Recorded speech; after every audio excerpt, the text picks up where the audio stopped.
Good afternoon, ladies and gentlemen, and thank you for waiting. All lines have been placed on listen-only mode, and the floor will be open for your questions and comments following the presentation. Without further ado, it is my pleasure to turn the floor over to your host, Ms. Cindy Warner. Ms. Warner, the floor is yours. Thank you, and I'd like to welcome everybody to the Medication Safety Challenge, Protecting Your Practice and Patients, Minimizing the Risk with Opioid Therapy. On behalf of VHQC, I would like to give you just a couple of ideas to make this webinar have you get the most you can out of it. The first thing I did want to mention, we will have an active chat session, and I would like to request that everyone send their questions to all participants so that we can respond in a timely manner. We will also, if there's a question that isn't answered, there will be a follow-up email sent to you. So let's get ready and set and get going on this webinar. I did post the first question in chat, which is what is one thing you would like to learn from this program? Any comments or ideas, please be sure to type it in. Please make sure you're in a quiet room so that you can direct your attention to the speakers. We have two awesome presenters today. I would also at this time like to acknowledge and thank BPHA for partnering with VHQC for processing the CE for all the pharmacist participants on today's webinar. We will have a recorded version with the opportunity for CE credits. There will be a SurveyMonkey test, a 10-question test at the end of the recording that you must pass with 70% in order to receive your credit for the recorded version. There will be more information and details on how to receive your CE credit at the end of this program, the live webinar. At this time, I'd also like to share briefly information about VHQC. We are the Medicare Quality Innovation Network Quality Improvement Organization for Maryland and Virginia. We facilitate numerous quality improvement projects in order to improve care and services for Medicare beneficiaries. We engage providers and partners at all levels of performance for collaborative learning and action. Our work supports activity at a local level so that providers and partners can learn from each other, use the data to drive improvement, and help those that serve our patients achieve better health, better care, and experience lower costs. The focus in VHQC's care transitions and medication safety work is to improve care transitions and decrease adverse drug events, which will also decrease readmission. Our focus today is opioids and minimizing your risk with opioid therapy, which crosses all areas of practice and care transitions.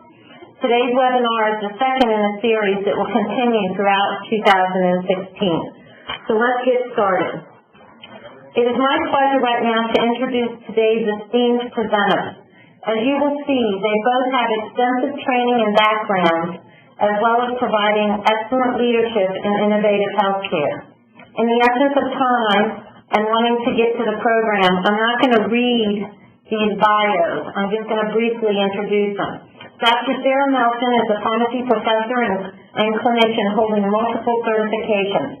In addition to teaching, she serves in a clinical pharmacist position in 2 practice settings.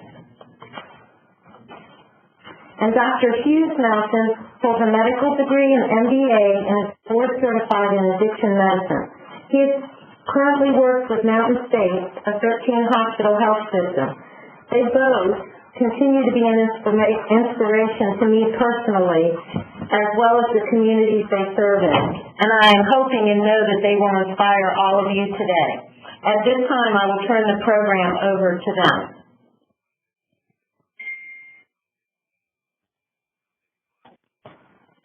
Thanks, Cindy. And welcome everyone to this webinar where we're going to be discussing protecting your practice and your patients and how to minimize risk with opioid therapy.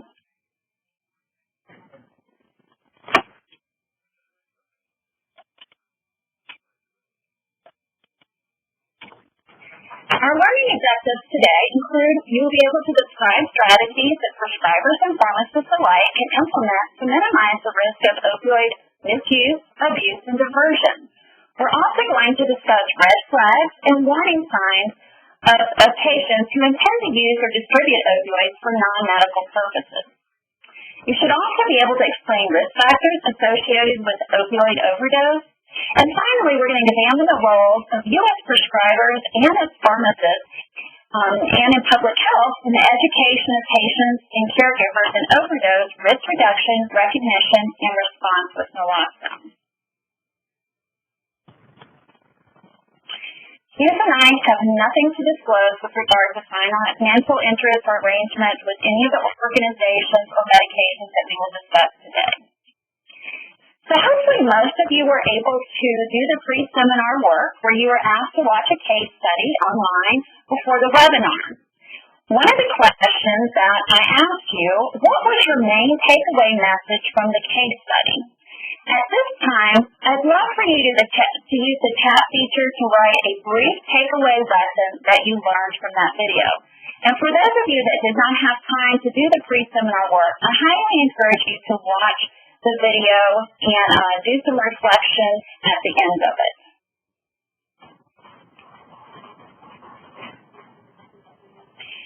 So Hughes, we're going to start with a case in the clinic. You're a physician, and so you encounter these issues quite frequently. As I read the case, I'd like the participants as well as you to think about red flags that you would see that alert you to the possibility of prescription drug abuse.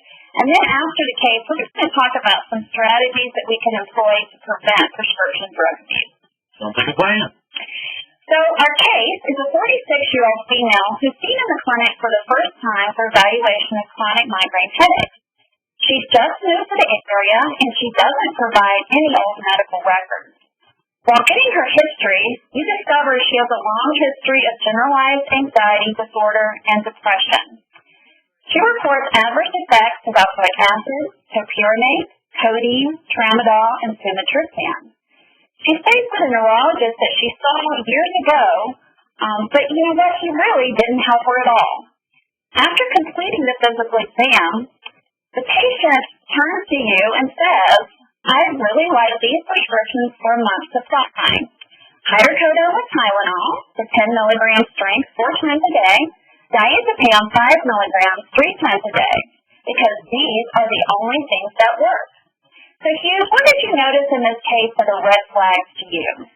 Yeah, great question. And I've seen these flags before. It's the same. So yeah, certainly the first visit, anytime with a patient, you want to have your antenna up. And when she arrives with no old records for a chronic condition that she's had for a long time and likely has seen other doctors, perhaps she's moved other times, she ought to know that those records ought to be either come with her, bring her own copy, or have called the office ahead of time and be providing those.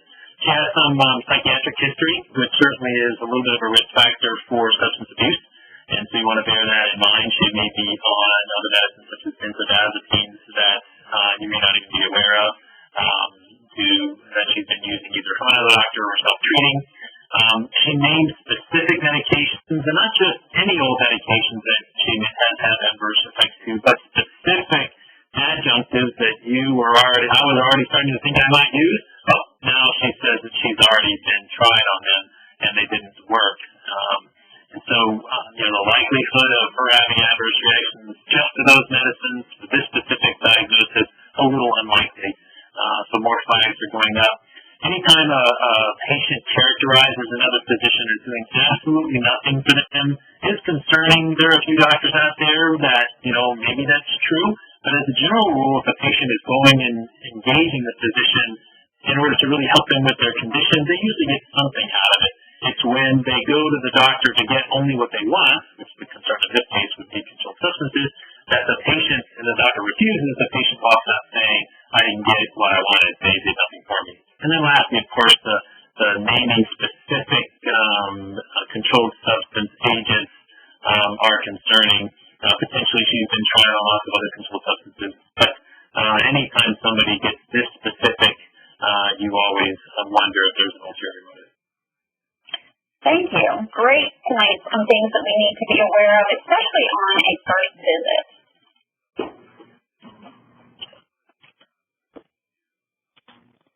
Bear with us while we work with our slides. We're having difficulties changing the slides for some reason.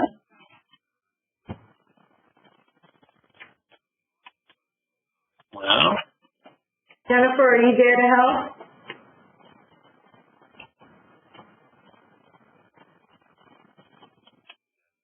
There's been a delay for each one, and now it's not allowing me to switch. Okay, until Jennifer can correct that, Dr. Mountain, how about if I switch it for you? Here's case 2. Sure. Let me switch that to you.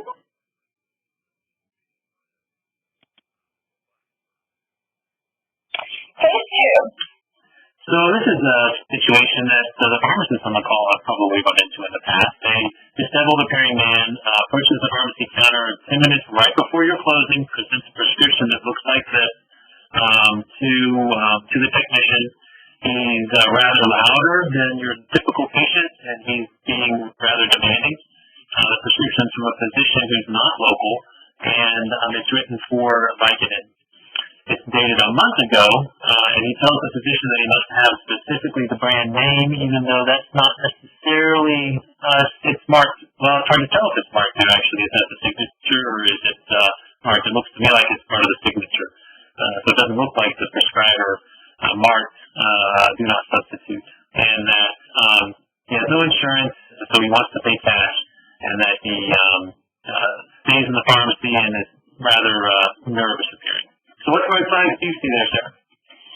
So, for those of you that are pharmacists, I think we encounter this commonly in the workplace where we have patients that come in close to closing time. In other words, it doesn't give us time to contact the provider easily because their office is closed. They also want to put pressure on the pharmacist to get that prescription out near the time that the pharmacy will close.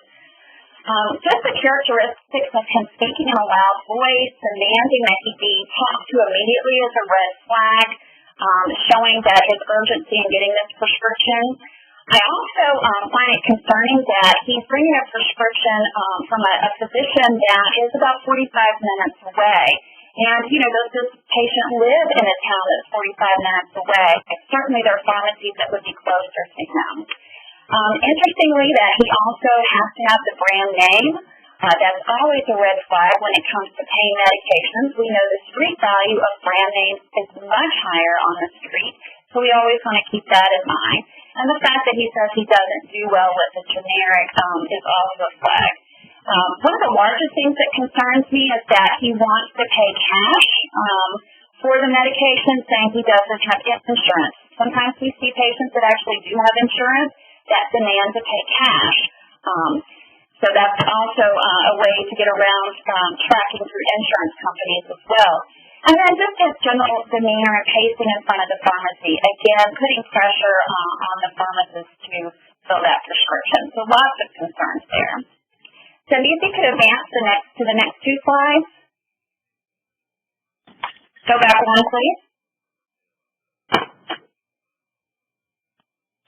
I want to start off for my colleagues in pharmacy because when I review a lot of cases where pharmacists have gotten into trouble for their dispensing practices, one of the things that really stands out is a lot of pharmacists don't seem to be aware that we do have a corresponding responsibility.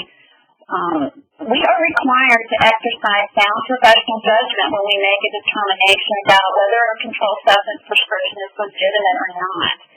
Now, while the proper prescribing of the controlled substance is the responsibility of the prescribing practitioner, we have what is called a corresponding responsibility, and we are held to this. So what that means is that we must ensure that a controlled substance is dispensed only pursuant to a valid prescription that's issued for a legitimate medical purpose by a prescriber that's acting in the usual course of his professional practice. If we cannot ensure this, then that prescription should not be dispensed. So I just want to make sure you understand your responsibility and understand pharmacists are being carefully monitored with this and are being prosecuted when they do not fulfill this corresponding responsibility. Now let's move on and talk about some of the characteristics with pharmacists and prescribers that can cause some significant issues with regard to prescription drug abuse. Sarah, try moving the slides. Got it. Okay. So I group physicians into four major groups, and those on the call probably know one in every group except potentially the third one. So the first two are physicians who are dated. They just were trained 30 years ago. They don't have a current understanding of best use of controlled substances or understanding of the best tools to use to make sure that patients are requesting those medications in a legitimate fashion. Or the second group, they don't have the right mindset, that they just believe whatever the patient says. And it's always been the case that you have to take what the patient says you understand, and they may not be telling you all the truth. So that's not new.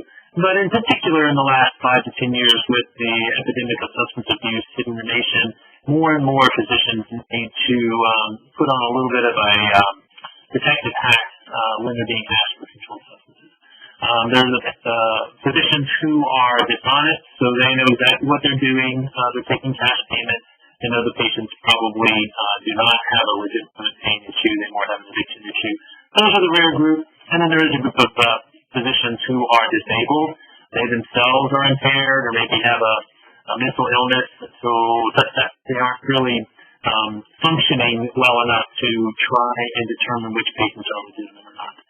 The final three things are kind of are influences on the physician. So the pressure from the patient that we call medication mania, meaning a pill should fix everything. A little bit of a societal issue there that the physicians and prescribers have to deal with. Hypertrophy enabling, so that's where the provider says to themselves, my job is just to help this patient, whatever they feel like they need, I should be giving them. Without that fiduciary responsibility of stepping back and going, is this really what I think the patient needs? And having that tough conversation. And then tough conversations, the whole situation around confrontation phobia. We're not taught very well in our training programs to have those tough conversations with patients and to confront them with a conversation that goes something like, Ms. Jones, I'm seeing a number of behaviors that make me concerned that maybe there's something else going on, and perhaps your use of the medication isn't really helping you as much as it could be. Maybe there's something else we need to talk about. Those kinds of conversations. And I'll just emphasize these factors don't just occur in the physician. We see that across all prescriber fields as well as with dispensers as well.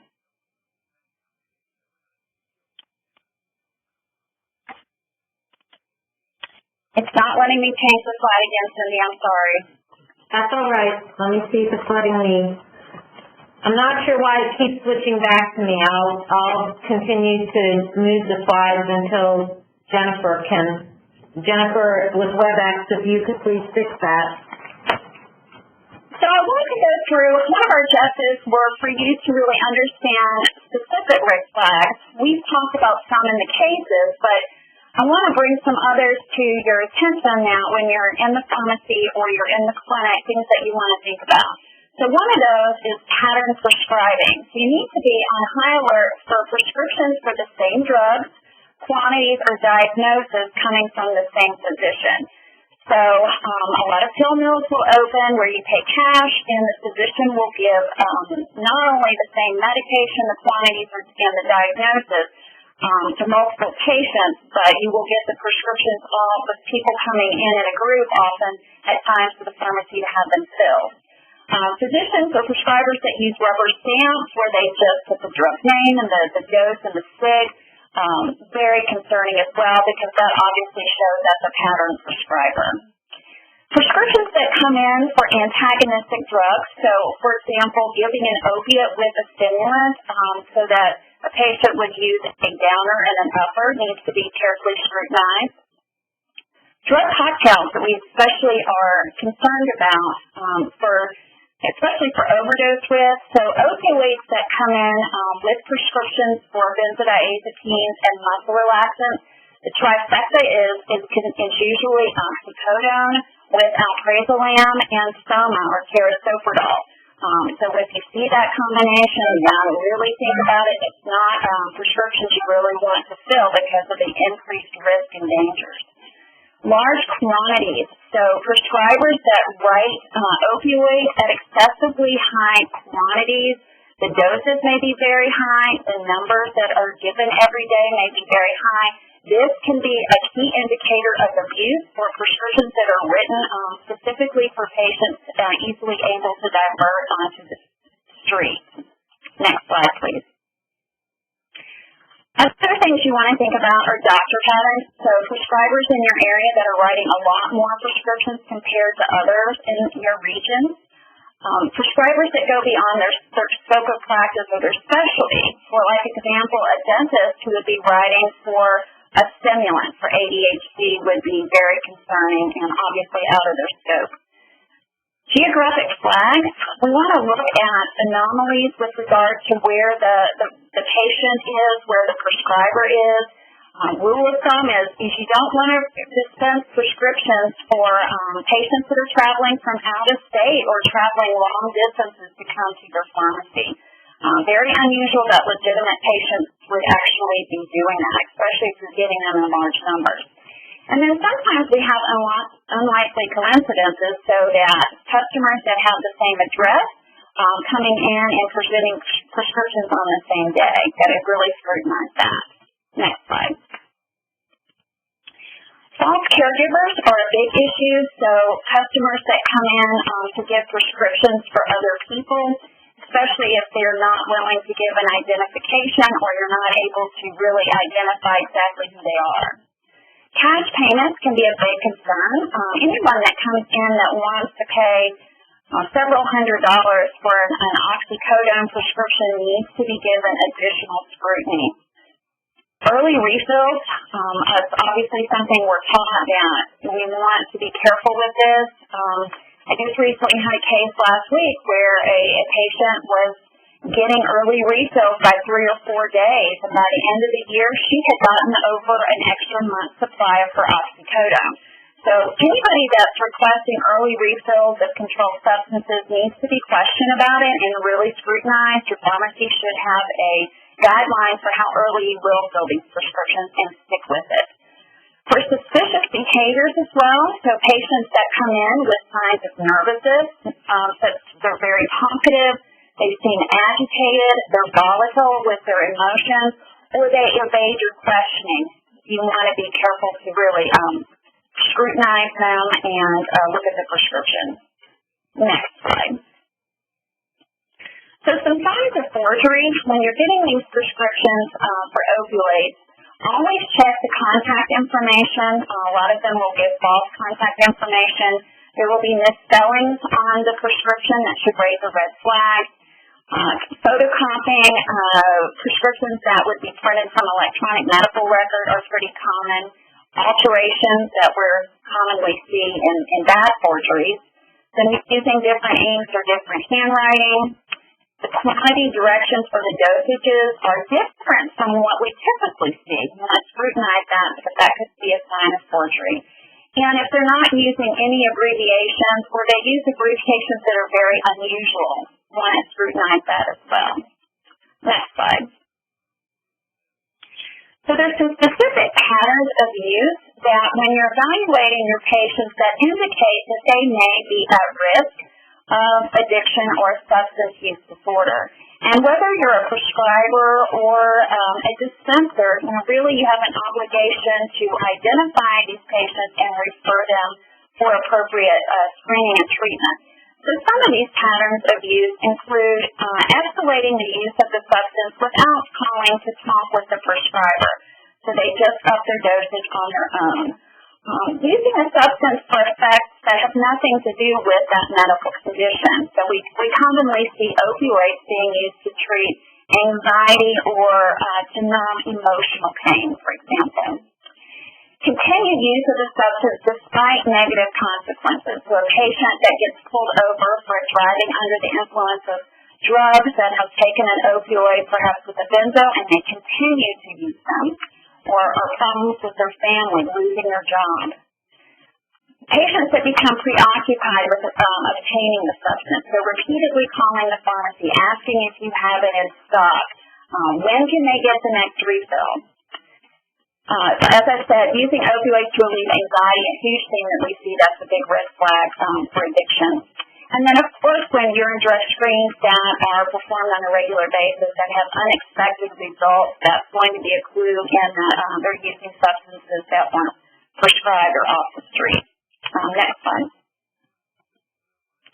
Other patterns of use that indicate risk are going to the emergency room on a fairly regular basis. We have patients that will go every weekend to get the 3-day supply of opioids.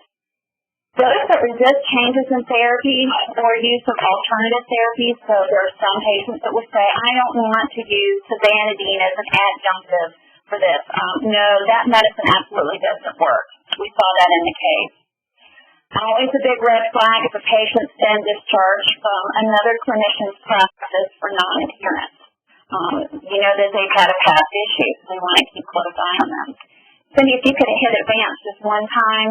There are some key issues here that indicate that immediate action needs to be taken and that no more prescribing or dispensing should be done for this particular patient. And that's if they forge a prescription, they have an overdose with the opioids, if they're injecting an oral formulation, or if they are altering the route of administration, so for example, snorting opioids or benzodiazepines.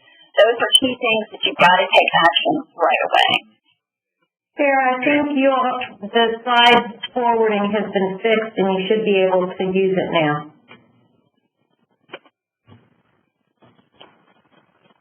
Is it working for you all?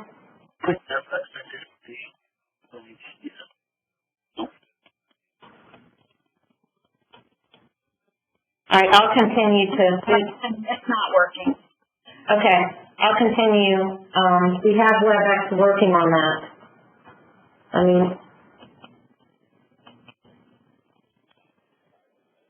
Hi, it's Jennifer with WebEx. Sarah, are you using the arrows above the slides to move the slides forward? Yes and no. Let me try that again just a second.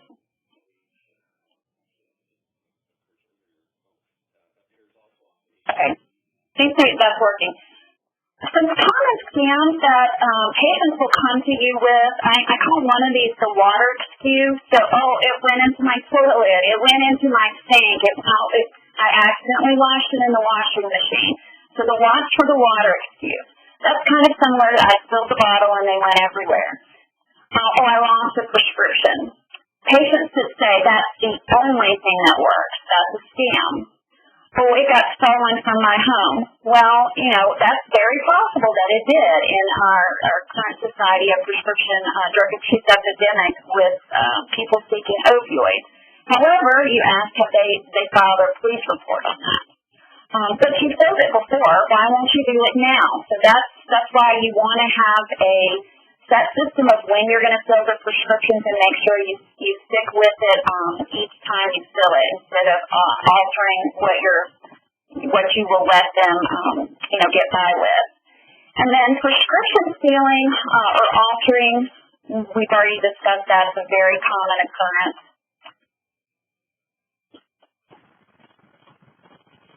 I'm going to turn it. We're going to turn and talk a little bit more about some strategies that you as prescribers and pharmacists can use to reduce the risk as you work.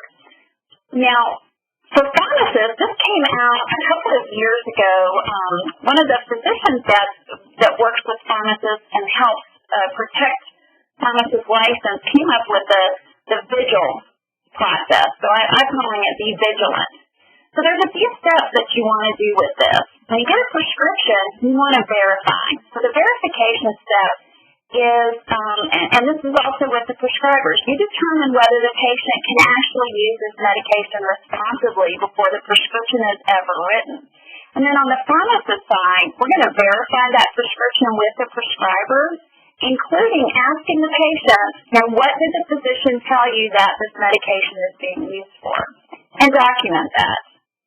The second step is that of identification. So anyone that's getting a prescription for an opioid must produce a government-issued identification, and that should always be photocopied and kept in your pharmacy records. Now, it depends on which state you're in if that's required by law, but this is becoming a standard of care that you must have that ID presented from the patient, and then you keep that in your records.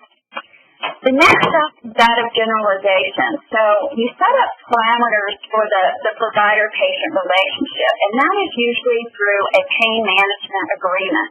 And remember, we don't call these contracts. They're agreements. Contracts, indicate that it would be illegal. This isn't a legal document.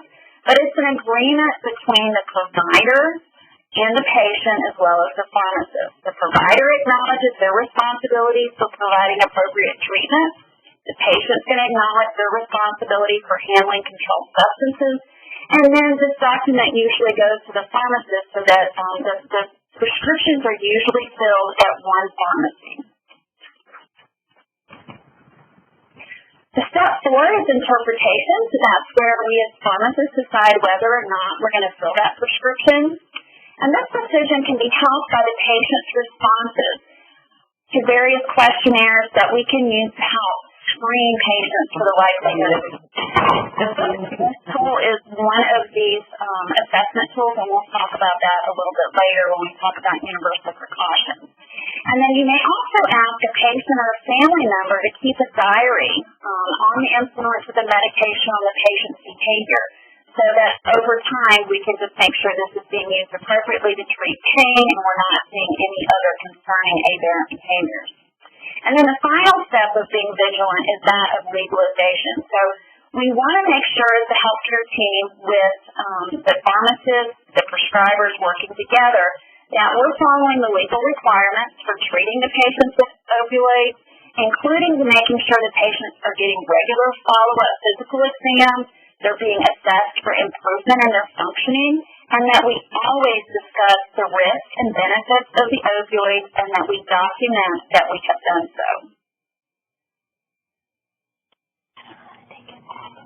So this is some of this part of this presentation for some best practices. It's really important you know your state requirements for dispensing controlled substances. I think it's important for you to understand the popular drugs that are being abused in your area. In some, it's going to be oxycodone. In others, it might be oxymorphone or hydrocodone. Gabapentin, not a controlled substance, often a very popular drug of abuse. So you want to keep be aware of those. Know your local prescribers and their local practice and how they do prescribe so that you can watch for any unusual changes. Know their signatures. You need to know your patients. If you're very familiar with your patients, it's going to help you start seeing behaviors that will allow you to start seeing any abuse or aberrant behaviors that might lead to addiction diagnosis. And always, always, always use your state prescription drug monitoring program before you dispense any opioid to a patient. And we'll talk about that in just a few minutes as well. You always want to do the government-issued photo ID as we discussed. Have a great communication set up with all prescribers if you're a pharmacist. And if you're a prescriber, please welcome the phone calls from pharmacists that are calling to inquire about prescriptions. It's the best way that we can decrease the diversion. We also want to always make sure, both from the prescriber and dispenser perspective, that these patients need to be educated about appropriate use of these medications, how they need to be stored, and especially how they need to be disposed of when they're finished taking them. And also call the number listed in your pharmacy system instead of the one on the prescription if you do need the call to verify prescription. Again, getting around any forged or altered prescriptions is kind of a rule of thumb with that.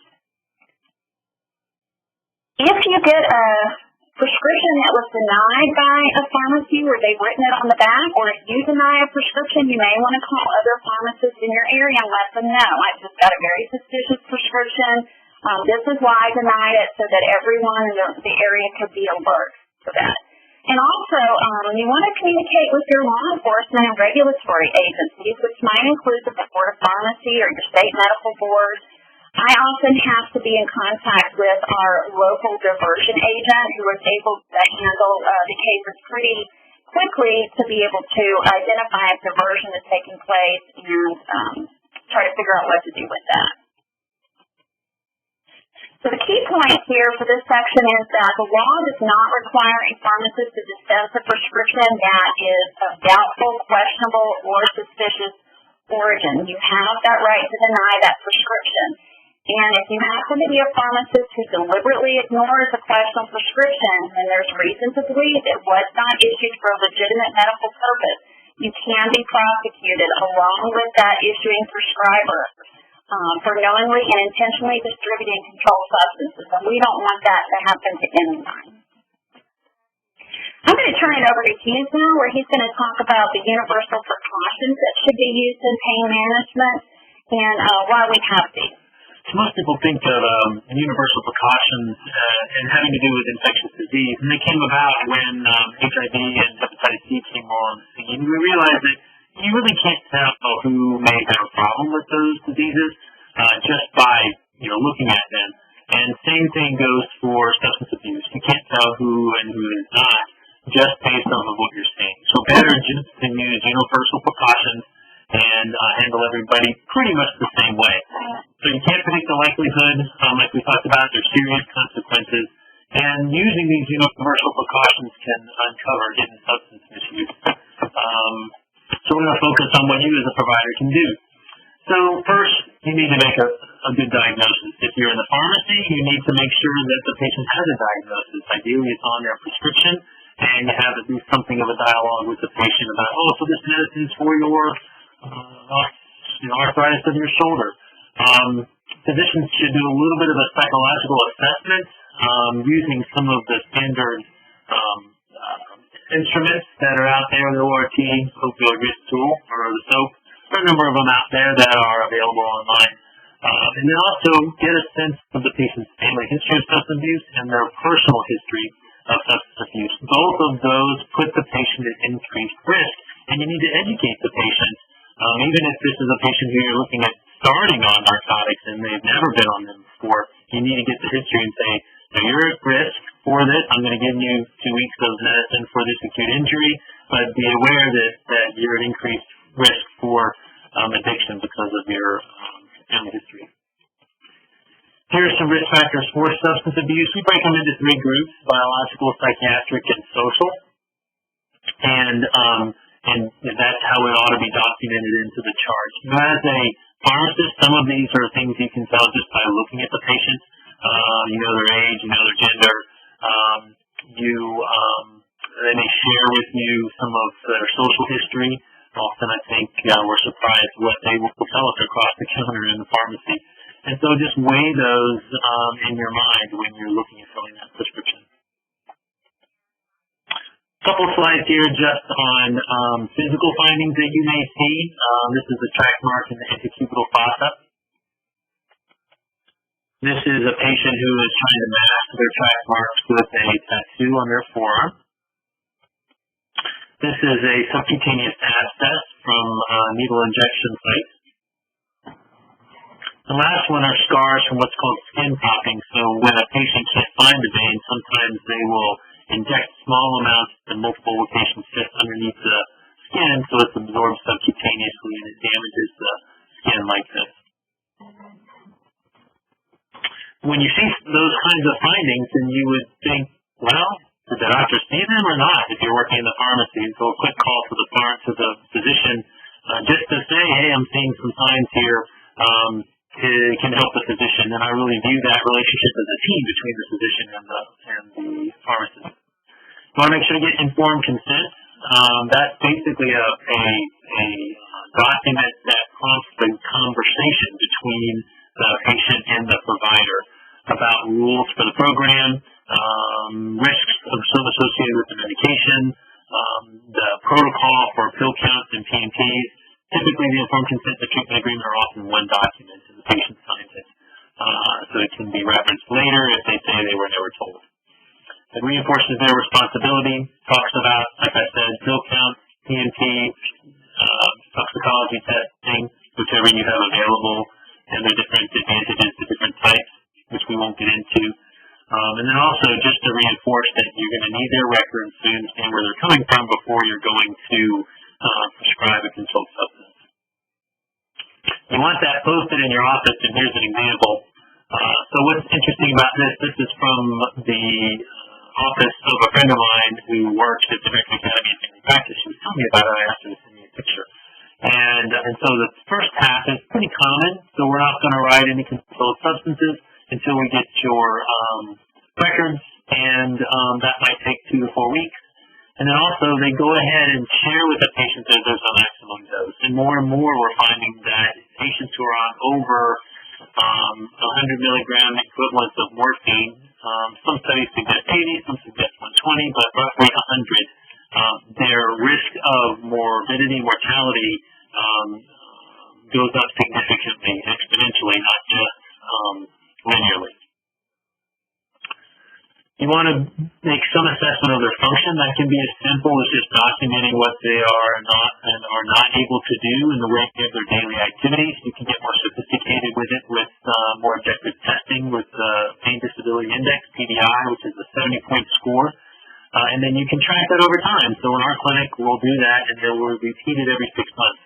And you want to see them becoming more functional. If they are not becoming more functional, then it should prompt a discussion with the patient about, is this medicine really helping? And then you want to make sure that the patient understands this is a trial for opioid therapy and that you're going to be using adjunctive medication. So they should know that compliance means taking their adjunctive medicine, not just their opiates. And if they don't get better, then you're going to be stopping the opiate, just like you would stop the other drug if it's not working for the patient. You want to reassess the patient's pain score as well as a level of function like I was talking about. A typical 0 out of 10 you can use. You can use a different Likert scale. You can use the little face pain scale.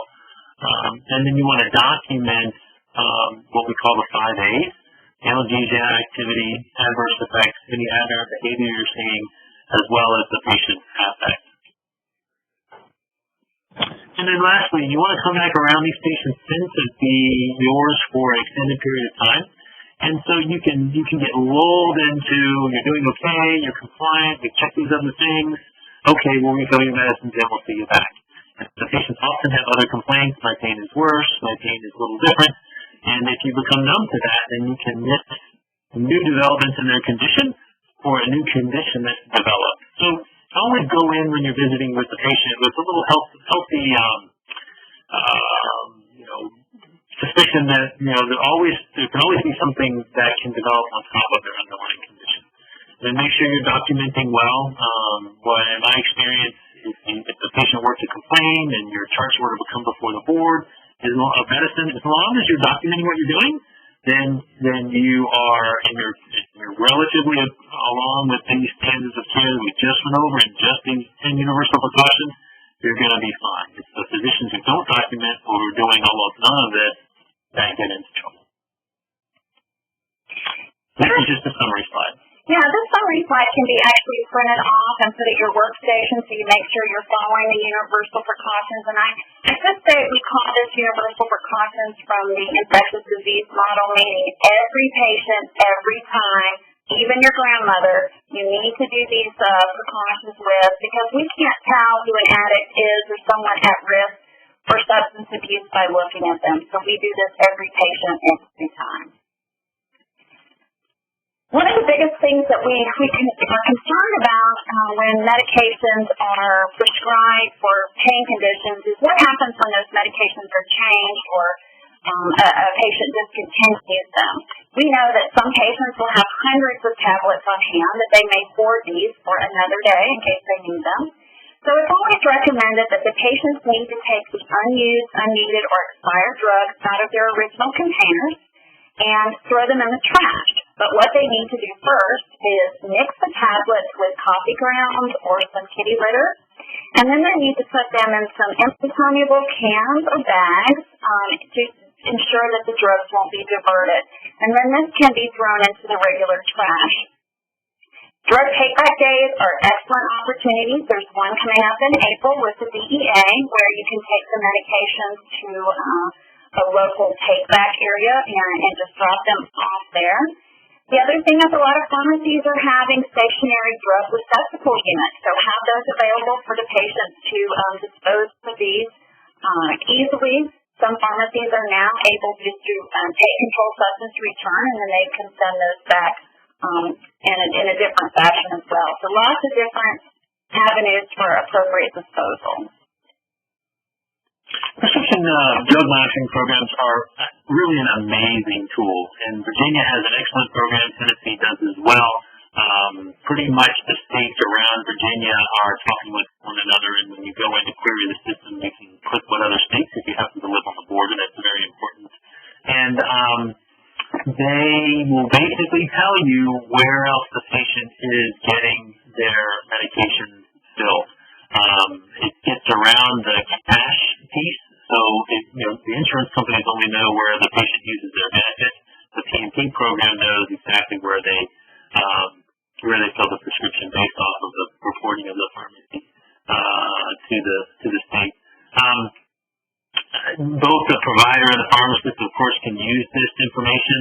And again, just a shout out to everybody on the call to make sure you're familiar with the PNP program and that you're using it. More and more the states are requiring its use. Virginia just passed some new legislation that will be taking effect later this year that will require physicians to check this if they're writing more than a 14-day supply. And then the rule in Tennessee, is there a rule in Tennessee that you're familiar with, Sarah?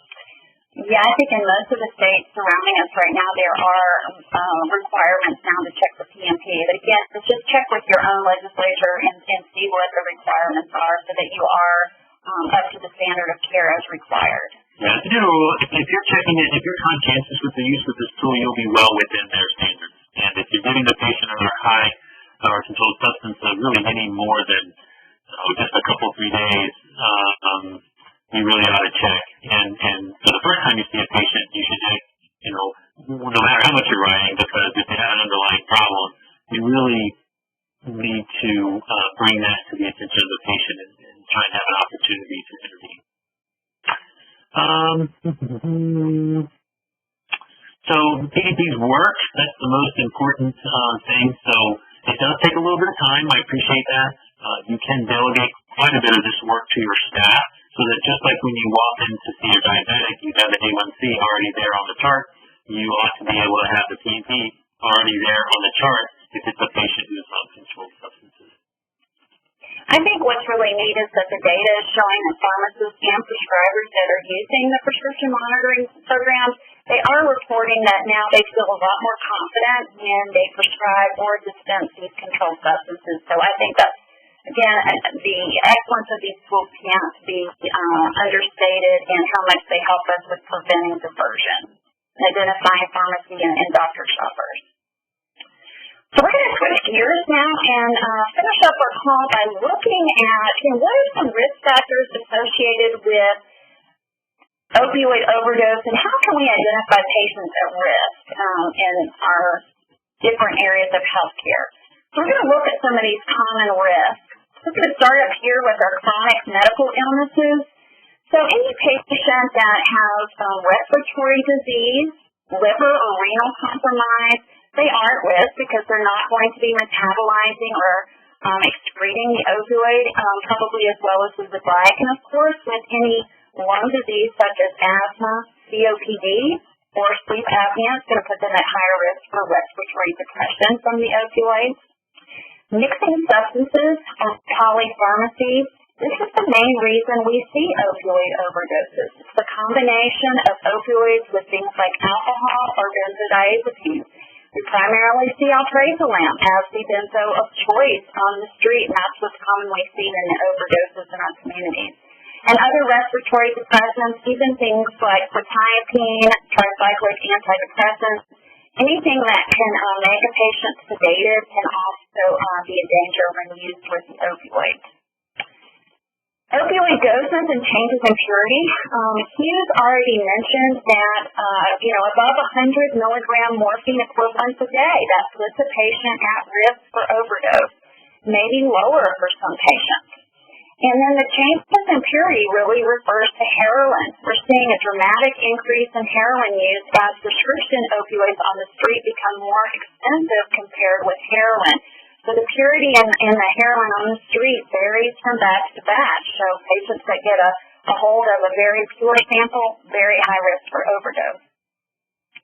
Any patient that already has a history of addiction, maybe in recovery, they're also going to be at risk for opioid overdose just because of past use, and maybe not when they relapse, their tolerance is gone, and so they would easily overdose.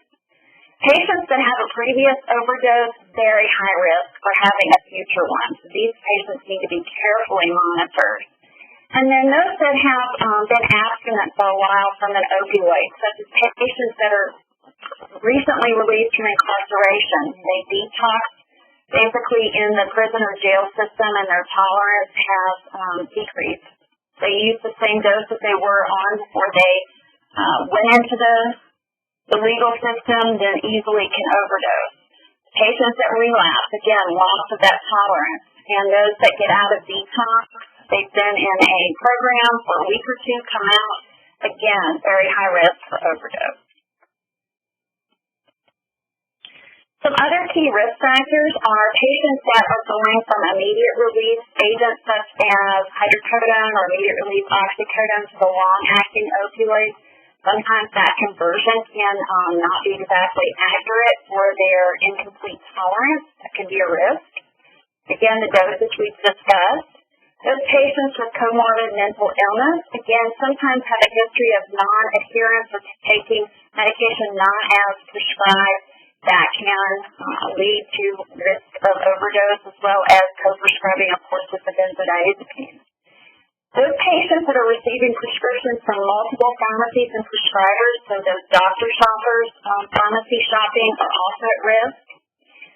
Specifically, an opioid prescription from methadone puts the patient at the highest risk, and that's really attributed to methadone's long half-life, multiple drug interactions, accumulation that can occur, especially when a patient first starts on this, either for methadone maintenance treatment for an opioid substance use disorder or for the treatment of chronic pain.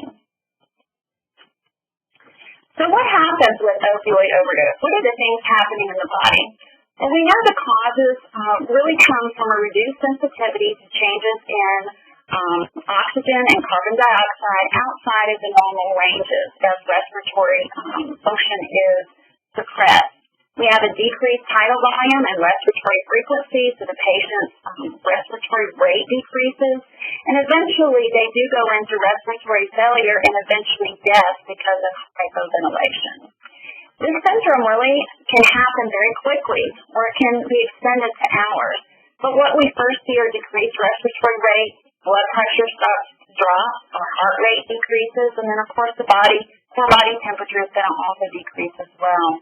We'll start seeing patients become unresponsive. So even to a sternal rub, you can't get them to respond.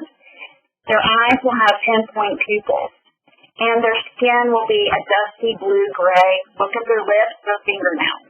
So those are key signs for opioid overdose. A lot of people get the symptoms of a patient being high versus those that have overdosed confused. So we have these listed here. The key thing that I will just note here, as I mentioned with the overdose, is the patient is not going to be responsive to stimuli in an overdose situation. Those that are high will be able to respond to verbal or painful stimuli. So let's finish up by looking at what we as prescribers and pharmacists can do to educate patients about opioid overdose and getting naloxone out in the community. I hope most of you have heard of naloxone, which is our antidote for an opioid overdose. This is the key medication that we need to have in the community out of lay rescue hands to help reverse opioid overdose. So naloxone has a very strong affinity to the opioid receptors. So that when an opioid is administered, it will not be able to attach because the naloxone has adhered to that receptor. So when we give a naloxone to a patient that's overdosed, the naloxone will come in, bind to the new receptor, and kick the opioid off that receptor. When that happens, within the next few minutes, the patient will recover and they will start breathing again. One of the issues we're having as naloxone is getting out into the community is that issue of cost. So I wanted just to briefly show you, we do have 4 formulations that are commonly used for naloxone rescue. We have intranasal naloxone that comes in the pre-filled syringes that can be used with an atomizer. The cost for that is about $80. The FDA-approved naloxone nasal spray that is now out on the market is around $140. The naloxone syringe for intramuscular injection, where you get 2 of the small vials, is about $35. And then our new FDA-approved naloxone auto-injector that comes with the 2 auto-injectors as well as trainers with that so the patients can practice is very expensive at around $850. There are some concerns about naloxone we hear out in the community, and we need to be educated to provide this information to patients and even prescribers. You've got to understand that naloxone has no abuse potential whatsoever. It does not increase dopamine levels in the brain. The patients will not use this to abuse it at all. And some people say, well, it's going to allow people to use more of their heroin without fear because they know that they will be safe. There's no evidence to show that's true at all. In fact, patients with addiction fear withdrawal. That's why they're constantly seeking. So it precipitates withdrawal immediately when it's given. So patients would not use more risking that withdrawal. And it has absolutely no effect if it's accidentally administered or given to yourself. Someone like a child may actually get into it and administer it. So there's no effect on them at all if they're not taking opioids.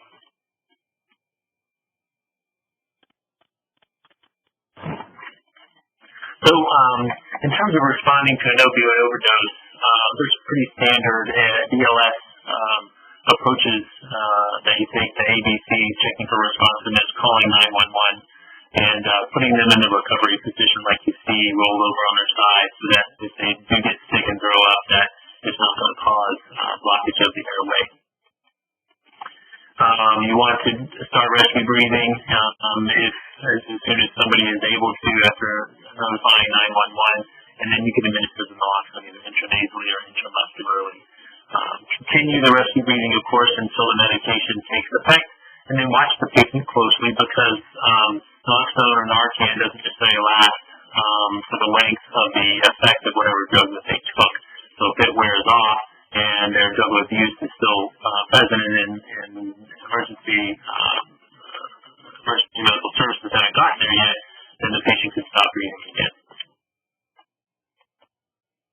Naloxone is fairly stable. You want to avoid exposure to light, and the shelf life is a pretty long time, 12 to 18 months, like you see there. If you want to monitor it, ideally, you can exchange it out to some place that uses more of it, like rescue squads and ERs, to get a up-to-date vial if you can establish those relationships. And you don't want to put it into the pre-filled syringe until you're ready to use it. And I get a lot of questions about can we use naloxone even if it's expired. And just when you don't have any other alternative, of course, you should use the expired naloxone. Just realize it may not be quite as effective, but it should still be used if there's no other alternative. I'm going to finish up our presentation here with just some cues for you for the states that now allow standing orders for pharmacists to be able to work with a physician, identify a patient who's at risk for overdose, and provide them with naloxone. So patients who come in and ask for naloxone that are current illicit or non-medical opioid users should obviously get a prescription for naloxone. They have a history of opioid intoxication or an overdose. They have a high dose. So we consider that for the naloxone to be anywhere greater than 50 milligrams of morphine equivalent. If they have an opioid prescription and you suspect that they are also using alcohol, encourage them to have a rescue naloxone kit as well. And those people that have an opioid prescription or prescriptions for things like benzodiazepines, sedate, and other medications for things that might interact with the opioids should also have a prescription for naloxone.